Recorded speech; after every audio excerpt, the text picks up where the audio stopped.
It's game time. Today, 10 tenacious teens have journeyed to Splatalot to go head-to-head with the defiant defenders as they strive to capture the highly coveted crown of Splatalot. Vitel's on the way! Will these defenders be able to keep the castle safe from the attackers, preserve the kingdom of Splatalot, and in the end, reign victorious? Who will tumble? Who will tilt? Who will teeter? And who will go splat? Hello and welcome to Splatalot, also known as the show where you have a castle full of outrageously challenging obstacles that stand in the way of the ultimate in headgear. Spoiler alert, it's a crown. I'm Jason Agnew. And I'm Matt, the awesome one, Chin. And who gave you that nickname, Maddie? Someone who knows me better than anyone. Your mom? How'd you know? Because she writes it on your lunch bag every day. And what does your mom write on your bag? Nothing. I am old enough to pack my own lunch now. All right, why don't you show us your big boy course description? Will do. All 10 attackers start out attempting to cross the merciless moat with the fastest 6 moving on to the ditch the dungeon. The 4 who survive that will advance to the capture the crown round for their shot at becoming the king or queen of Splatalot. A cup of pudding, a ham and cheese sandwich. Okay, it is not time for lunch yet. She even cut the crusts off. Let's just learn more about the moat. The attackers will begin on the piercing pellet baffling barrels combo, then it's up the slippery slope. Look out for that vile volley. Across the mace roll, down the impossible incline, up and over the beastly battle axes in order to take a run at the bridge of disaster. Cue the equalizer. Then it's the debilitating disc over to the finish platform. Good luck with that. And they'll need all the luck they can muster because beyond the obstacles lurk the defenders. Starting with an all-time favorite, Scab, followed by an all-world thug. My name is Sword, and I'm here to splat you. I like it. And finally, the all-star archer, Vane. Oi, where's Vane? I think we'll get more done without him. Really? Because Vane's the man. Could be interesting to see if Vane shows up, Maddie. At least they still have Scab on the vile volley and Thorn on the slimy slicer. But will the equalizer stay idle? Gingers have souls! Bailey, you have to go past me and Thorn and... Vane is still MIA. Did someone call his cell? Thorn, where's Vane? Bailey, heads up! Look out for the vile volley. Bailey shakes off the volleys and now moves on to the mace. And off the mace. You never really shake off volleys, Jay. You know what, Thorn? I'm gonna... Yeah, and then... You gonna switch up? I'll do it, I got it. Here's Bailey on the incline. But I should really see it a couple more times to be sure. How did Scab do that? See that, Thorn? I'm like lightning. Barbarian magic. Now you see him, now you see him again. Bailey holds on after the water blast, but... And goes face first into the axes. Have you seen Vane yet? I haven't. Yeah, where is he? It looks like it's just you and me. That'll be enough, trust me. Ball, Bailey! I guess she does request. Bailey makes it through the under-defended moat with the time of 10:56. And some blue to go with that ginger. Why am I here right now? To get splatted, Jade. Did no one explain that to her? Well, if she didn't know before, she definitely knows now. You have ugly hair! Don't ever insult a barbarian's hair. Gab spends 3 hours a day on that mop. I mean, hairdo. Speaking of sweet, Jade gets a rude awakening on the end of the mace. No sleeping in on the moat. On to the incline. Oh, what a splat. I could watch this one for hours. Make it seconds. We're moving on. Oh, look, Vane is woken from his deep slumber. Jade must be jealous. Oh, look who decided to show up. Come on, Vane. Jade just got away with a stroll on the bridge. Vane! Time is it? Whoa, hey, where'd you come from? You should be defending. No need for Vane on the equalizer when you have limp leaps like this from Jade. In the end, though, Jade ends up with a 7-12. For the fellas! That battle cry sounds like he's doing this run for us, Maddie. Heads up, Cameron! If he wants to impress this fella, just keep on splatting, Cameron. Nice run across the mace. I specifically asked for more splatting. Cameron won't let Scab intimidate him as he bounces his way across the battle axes and now bolts his way across the bridge of disaster. What's the deal? Slow it down. Let's do the race. Actually, Vane, that's exactly what it is. Race for your face, Cameron. See what happens when you rush it, bro? What happens is you score a very fast 222. Hey, Cameron, have some slime from the fellas. You can call me William Splatner. Uh-oh, looks like we have a Trekkie in the castle. Is wearing zebra on Splat like wearing a red shirt on Star Trek? Our mission, to boldly splat where no attacker has gone before. Emma has made an enterprising move over to the mace. Where she faces the wrath of the moat. As the mace makes no bones about it, Emma is going for a swim. Beam me up, Scabby. Unfortunately, Emma has been called away to space camp and will not finish the moat. I don't want to be here. I like this attacker's attitude. If you don't want to be here now, wait till you encounter us defenders. Hate to say it, but Scab's right. It doesn't get any easier out there. Maybe that barrel will knock some sense into him. Maybe Griffin doesn't want to be here so bad that he's going to set a new record. Look out for the incline. Oh! He may want to get out, but at least along the way, he's providing us with some quality splats. I don't want to be here. Thorn is trying to slime Griffin, but he's so quick that he can't be targeted. He's steady and ready for the bridge of disaster. He needs to rain on his parade. Unable to hold on, but the Griffin flies to a 234. Here's some slime to go with that can't-do attitude. Well, I guess I better go get my uniform. Maybe a sandwich, too.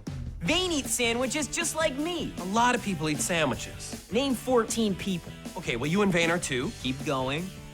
Taking a look at the leaderboard, Cameron leads the way with a 222, followed by Griffin and Jade, and then Bailey with a 1056. Emma was unable to engage. And you've only named 2 people that eat sandwiches. Me and Vane, a pretty exclusive club. Up next, we catch up with the other 5 attackers who are about to hit the moat, and I guess I named 12 more people that eat sandwiches?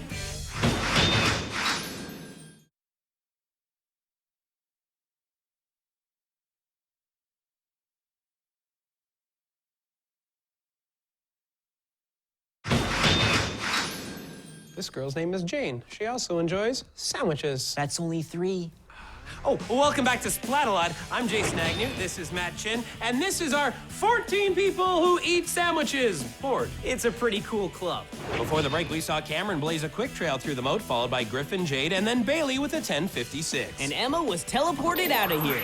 And this guy, Steve, makes 4. I'm liking the company my sandwich club keeps. Let's go down to the moat. Check out Scab on the Vile Volley, Thorn on the Slimy Slicer, and a well-rested Vane on the Aqualizer. It's my bar mitzvah! Attacker number 6, Elijah, is a huge basketball fan. Great, I want to see him get dunked. It's your bar mitzvah, yes? You are now a man, so run like a man. Is that how a man runs? Oh! Nicely done, Scab. I've got to give Elijah credit for having the most original bar mitzvah. At what point do you think he'll be reading from the Torah? Maybe on the Impossible Incline? Nope. How about the beastly battle axes? Definitely not, but I should watch that again to be sure. And once more. Might make a man out of you after all. He's made it to the bridge of disaster. Oi! And now the debilitating disc. Oy vey. And yet he made it with a 550. And now our reward is watching this dance. Muzzle tough! Oy Vane. I'm already tired! That could be a problem. Oh! Cannonball! Scab way off on that shot. And Amanda way off on the mace. Move, Amanda! Move! Scab's not letting up. It's not a joke. Just squirt some smoke. Here, have this. She's not gonna let a little vapor bother her. Oh, really, Jay? Because that looked like a full-on bailout to me. She loves country music, so I'm gonna say she Taylor Swiftly jumped off those axes. But she ends up with a tailor-made 915. This is the most embarrassing day of my life. And she hasn't even started yet. Things can only improve from here, or not. That's a DNF. Did not finish for Chammy. More like DNS, did not start. Here's Ryan. I'm solid. Careful what you say, Matt. He's a black belt. Me too, and it matches my shoes perfectly. Let's see how solid you are. Can't just take his word for it, can you, Scab? Guess they don't teach you how to defend against the mace roll attack in karate. Yo, if you're solid, how about a little bit of gas? Say no, Ryan. Good thing Ryan's solid makes for a much better splat. He's recovered, though, and is making his move on the bridge. Solid splat, bro. Big leap off the disc. A double karate kick off the platform and into the drink. Are they just giving away black belts now? I'm impressed with the 422. Now for the slime. You're not supposed to dodge it, kid. It's Splatalot. There we go. I'm in the middle of nowhere. No, Joshua, you're in the middle of a nightmare starring Scab. There you are. You don't want Scab starring in your nightmares. Gotta love an attacker who claims to love hiking and then complains about being in the middle of nowhere. There's the hiking skills coming into play. Followed by the splat skills on the landing. A different approach to the incline. Same results, only this splat has some sweet audio. Joshua makes his way under the second battle axe, but can he hold on? Not if Thorn can help it. Down he goes. To review, slime plus vapors equals splat. None of that can stop him from making his way to the debilitating disc. But now what is he doing? An interesting idea that almost works. But he registers an 839, which will just be enough to advance. Here's a celebratory sliming. And now Joshua's picking up the slime and throwing it back. Dude, you almost got that in my hair. Advancing to round 2 will be Cameron, Griffin, Ryan, Elijah, Jade, and Joshua. these twins. They eat sandwiches. That's like 2 for 1. You've got a long way to go. How about this guy? His name's Dave. Guess what? Dave likes sandwiches. 7 more. Coming up, it's time to ditch the dungeon and more from the world of sandwiches when Splatalot returns.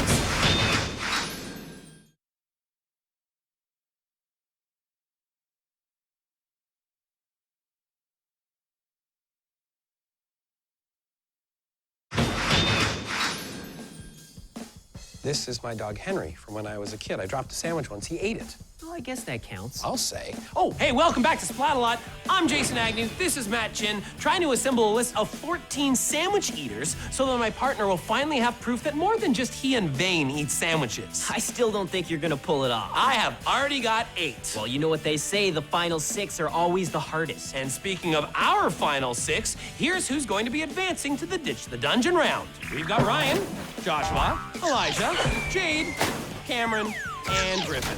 And here's the dungeon. Attackers start off in the stock market. From there, it's on to the splat walk. Then they make the trek up the loathsome ladder. Get to the top and grab one of 4 flags to advance. But look out, the defenders will have them surrounded and will stop at nothing to end the attackers' day. And what a sweet thing it is, Jay, to see the look on the attackers' faces when they know their day's ended. Thankfully, you'll only see 2 days ended. The other 4 will advance. I like those odds almost as much as I like these defenders. Starting with the shimmying scoundrel, Kookaburra. If at first you don't succeed, just maybe give up. That was the Wicked Warrior Fatale, followed by the Needling Knight Mediva. Look out, attackers, things are gonna get ugly. Ready to face the ugly is Griffin, Ryan, Joshua, Elijah, Jade, and Cameron. The defenders are going with Mediva up top and Fatale and Kook on the sides, an awesome trio. The horn is blown and the stocks are off. The attackers make their way through the gates and onto the splat walk. They look like a bunch of ducks crossing the road. It's duck season. Ryan takes an early lead. Time for Kook to foam him down with a froth frother. Fatale in the slime stick, and Ryan looks like an overfrosted cupcake. And Cameron just drops. Griffin can't get a grip, and now Jade is very slowly falling too. I can't believe the human cupcake is still making progress. Ryan is solid. It's a Yeti. A Yeti? I wish I'd thought of that. Fatale is so evil with that slime stick. And Kook is so dead on with the goo grenade, taking out Joshua. Heads up for Mediva. Just the sight of her sends Cameron back to the bottom on his bottom. I love it. And down goes the cupcake. Griffin's still hanging on. Nah, he was just waiting to be properly frosted before joining the other cupcake. There's no way he's getting back up. First the Yeti joke and now this? Kook's on fire. Kook, you're the Birdman. Mediva loves to bowl, though. Uh-oh, Mediva's hitting the lanes. And down go the pins. She didn't get them all. She was going for the spare. Check out Kook taking care of the pins on the side. What a pinhead. Mediva's in trouble as Griffin has reached the top of the ladder. Yeah, she was in some real trouble there for about 2 seconds. Hey, check this out. Mediva gives Griffin a shove and he takes everything out with him. Fantastic. Hands on. Woo-cha! Yeah, who needs slime and goo when you just shove the attackers? Fatale lands a shot on Ryan. Give me high five. Gotcha. Woo-cha! And Ryan fights back, throwing foam in Mediva's face. Fatale takes care of Griffin. Mr. I don't want to be here. I'm a coming, Mediva. Fatale's on the way. Get out of here, you green beast. Reinforcements have arrived, but will it be enough to stop Ryan? It's enough to stop Joshua. Mediva's been blinded by foam. She's run off, and Kook is on his own up there. He sure made quick work of Griffin. Fatale's on the way. Fatale looks like she's running away. Cameron takes a trip down for the fellas. Oh, no, she's not running away at all. No, Jay, she's unleashing the balls of doom. You monsters. Oh, Kook finally has a chance to breathe after that Fatale masterstroke. Gotta say, when she's on, she is on. She's got the pokey pike going now, and Kook has a bucket full of surprises, just in time for Elijah's bar mitzvah. Guess it's Cameron's bar mitzvah, too? And Jade, why not? Kook may have provided the slime for Cameron, but it allows Ryan to reach the first flag. There's one. Defense. Griffin almost makes it 2, but Fatale is too much for him. Your mother teach you any manners. Yeah. It looks like Mediva has recovered as Griffin creeps up. Wait, look at the camera. That is not a camera, guys. I tried to warn him. That's why Kook is called the trickster. 5 for 5. It's not even a camera. Well, they know that now. Bye-bye. Kook could sell foam to a foam man. What does that mean? Are any of these attackers interested in grabbing a flag at all? Give me some balls of doom, baby. Here comes more doom. All that just for Jade? Hope she feels special. Wow, she won't be in the third round. Real question is, who will be in the third round? Kook and Fatal are heading to the top. Wow, they're fast. Defender magic, right, Joshua? Pushed back to the middle of nowhere. I'm starting to feel Griffin's frustration. How about the new man, Elijah? Kook's been on target, and that's made all the difference. Remember 2 hours ago when Ryan got a flag? It does seem like ages ago. Maybe Cameron can get up there and get flag number 2. Kook says no. Poor Griffin, back down again. Look out, though, because Elijah's got a shot. Kook's got a better shot. Cameron can't seem to keep his grip either. Should we just give Ryan the crown? Fatal is tracking Joshua, but he's fighting through the water blast, and he's made it to the top. Finally, I was really thinking we should just pack it in. Nicely done, and right on his heels is Griffin. He stuck it out, and he did it. In just under 5 hours. And Elijah has made it 4, and here we have our Capture the Crown round finalists. Which means it's time for a couple of attackers to take the slide of shame. First up, Jade. Hey, at least now she can go home and sleep in. Next up, Cameron. Now he's gonna have more time to hang with the fellas. And that's our proud Final Four up there waving their flags. Venturing into the all-boys Capture the Crown round will be the quartet of Ryan, Griffin, Joshua, and Elijah. And here we have the Earl of Sandwich. And this lady, you know where she's from? Where? Sandwich Islands. Coming up, one of our attackers is taking home the crown, and our sandwich board hopefully gets completed when Splatalot returns.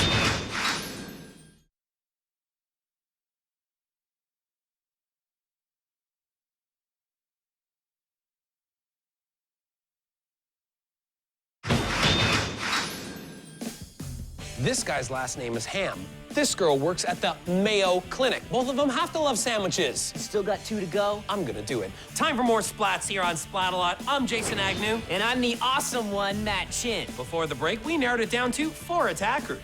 We've got Griffin, Elijah, Ryan, and Joshua. These guys look seriously ready to challenge for the crown.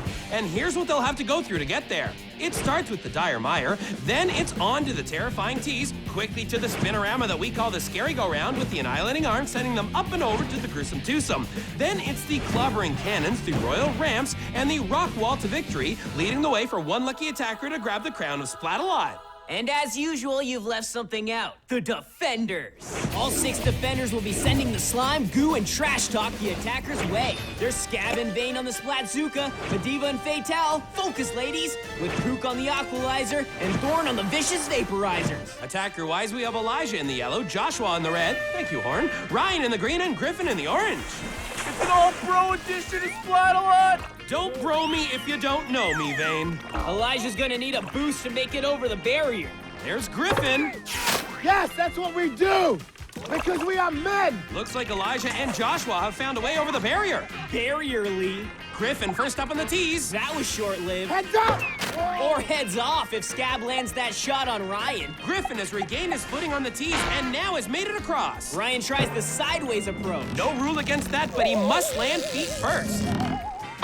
Oh! It's on your face still. That's how awesome I am. It's a souvenir. Ryan, you have to be on your feet. That's what I was referring to. Ryan didn't land on his feet and now must start the tees all over again. Meanwhile, Griffin has made it up to the scary go-round and now has to go up and over the annihilating arm. Doing pretty well for a guy who didn't want to be here. He's up and he is over. Hey! Now he's on Scab's radar, so look for Griffin to become that barbarian's breakfast. Griffin completely misses the twosome. While back on the tees, Joshua makes a speedy break for it. The water blast has no effect and he makes it across. Griffin will try the scary go-round again with Joshua on his tail. Elijah goes for a tee and gets teed up. Griffin is under the arm this time while Joshua makes the leap and goes up and over. He might be up, but he's not over. Griffin with his second jump to the twosome, and yes, he's made it. Cue the vapor storm. Griffin does not seem phased and holds on to his lead. Oh! Elijah gets caught standing still, and Scab makes him pay the price. That's why they wear helmets. Joshua can't hold on, and now Griffin can't handle the vaporizers. Hey, Splatter! I'm really rooting for Elijah on those tees. It's not looking promising. Griffin takes advantage of the malfunctioning cannons, while Ryan with his second shot at the tees. He remembers the land on your feet part, right? Hope so. I hope not. Griffin with the leap for the ramps. Not much there. Less of a leap and more of a plunge. S-P-L-A-T. That spells splat, Jay. And here's Ryan making it over the tees on his feet this time. And Elijah is still struggling. Quick jump to the scary for Ryan. Ryan makes it to the annihilating arm, but an exhausted Elijah is calling it a day. Never give up! Apparently he's giving up. Ryan is off the annihilating arm. Can he catch up to Griffin? Might be tough with Griffin now in the royal ramps and set to hit the rock wall. My name's Kookaburra. I like long walks on the beach and small dogs. He's single, ladies, as Ryan makes his jump to the twosome. Full-on vapor assault from Thorn. You don't understand. I could have been an attacker. I could have been somebody. I think those vapors are getting to his head. Griffin goes for the ramps. Trespassing on girl territory, Griffin. Might be a little too late for the girls because Griffin is lining up for another shot at the rock wall. Kook's got this. Double moisture, you're in the water, and I'm spraying you. Kook did the math. And now Joshua did the leap. He might still get back into this race. Not quite as he makes it onto the arm. But he can't do anything with it. I'm glad he likes hiking because he's got to start this part of the trek again. Griffin going for his third attempt. He's got the ramps part down. The rock wall, not so much. Here comes Ryan to challenge him. We've got to work on those clobbering cannons. Point blank slime stick from Fatal. And a quick leap onto the royal ramps. You call that a leap? More like a lope. All setting up a head-to-head neck-and-neck shot at the rock wall. The defenders are giving it everything they've got. Looks more like everything they've got left. Griffin falters again. They don't teach this in karate, do they, Ryan? Griffin is back up. 5th time's the charm. Oh! And there's a point-blank Splatzuka shot from Vane. He doesn't need anymore. That wall is just not for him. I gotta assume Elijah has just quit this race. Joshua is lining up in the annihilating arm. Other way around, Jay, and Splatalot annihilating arm lines you up. Ryan shakes off Fatal's harassment and is back on the ramps, and Griffin is right behind him. It's gonna come down to who can stick the rock wall first. Fatal is not happy. And Griffin gives her a little taunt. No class on that guy. And Ryan has made it to the rock wall. Griffin, too. This is very rare to see two attackers on the wall at the same time. Who's gonna win it? Who? Oh, I'm frustrated. Even Kook is getting caught up in the excitement. He's gotta get that aqualizer blasting. It's a race! It's a race! Come on, Kook! Griffin has a slight edge. Ryan misses his footing, and Griffin gains his, and Griffin has the crown. What sportsmanship between these two? Still no sign of Elijah. Joshua with the thumbs up. All hail King Griffin. Just a stunning end to the competition today, Maddie. I know, Jay. You stopped at 12 sandwich eaters. I got it covered. Here's one more for the board. Oh, my old pal Thorn. But who's the last one? It's me, Maddie. Awesome. Welcome to the club, Jay. Yeah, I love sandwiches, buddy. Here's the splat of the day. In honor of Madiva recovering from a foam shot to the eyes, we look back on her shove in the dungeon that ended up taking out 5 defenders. Here we go. 1, 2, 3, 4, and 5 for your splat of the day. Now for your journey to the crown, we look back at an attacker whose battle cry told us he didn't want to be here. Still, he proved that he had speed on the moat, plenty of perseverance and grip in the dungeon, and in the capture the crown round, he stuck it out until he stuck the wall and grabbed the crown. A truly worthy king. You think he likes sandwiches? Time to hear from King Griffin. My first act as King of Splatalot is to throw one of you into the moat. I wish I could do it to all of you, but today it will be you, Vane. Vane is always a good choice, and after that shot to Griffin's dome in the final round, you knew he was going in the Splatapole. But Vane's in our club. Let's eat a sandwich in his honor. That's it for us today on Splatalot. I'm Jason Agnew. And I'm Matt, the awesome one chin, saying, have a sandwich on us. Nice one, Maddie. So what do you think would be in a Vane sandwich? Mayo. Perfect, Vane, just perfect. Looking at that dive, I'm thinking meatball is one ingredient in that sandwich. Oi, Vane.